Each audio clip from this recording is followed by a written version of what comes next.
नमस्कार, शिवा सानूस किचनमध्ये आपलं स्वागत आहे। आज मी तुम्हाला इथे बनवून दाखवते आहे आंब्याचा शिरा। चला तर मग आपण रेसिपीला सुरुवात करूया।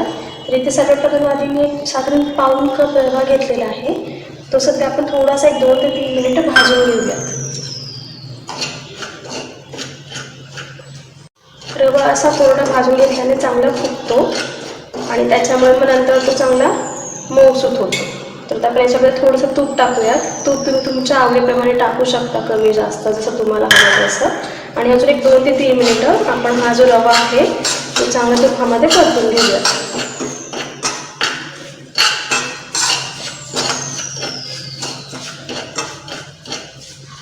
आपला रवा आता चांगला भाजून झालेला आहे। तर याच्यामध्ये आपण मी ते साधारण पाऊण कप आंब्याचा गर काढून घेतलेला आहे, तो आपण याच्यामध्ये टाकूया।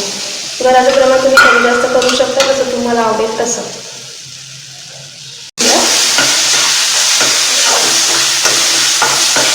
आता याच्यामध्ये मी इथे हाफ कप पाणी आणि हाफ कप दूध घेतलेलं आहे, ते मिक्स करून ठेवलं होतं, ते आपण याच्यामध्ये टाकूया।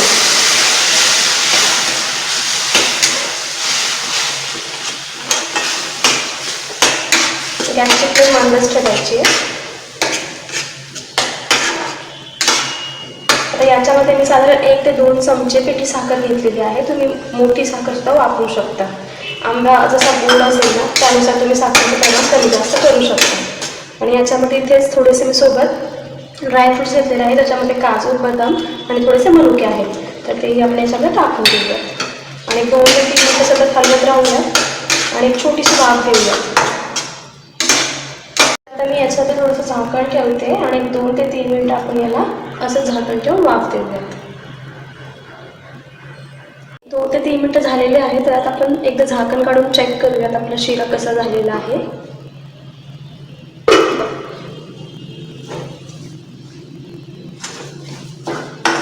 पहा, एकदम मऊ आणि सुटसुटीत असा आपला शिरा झालेला आहे तयार। तर आता मी हा शिरा सर्व करते।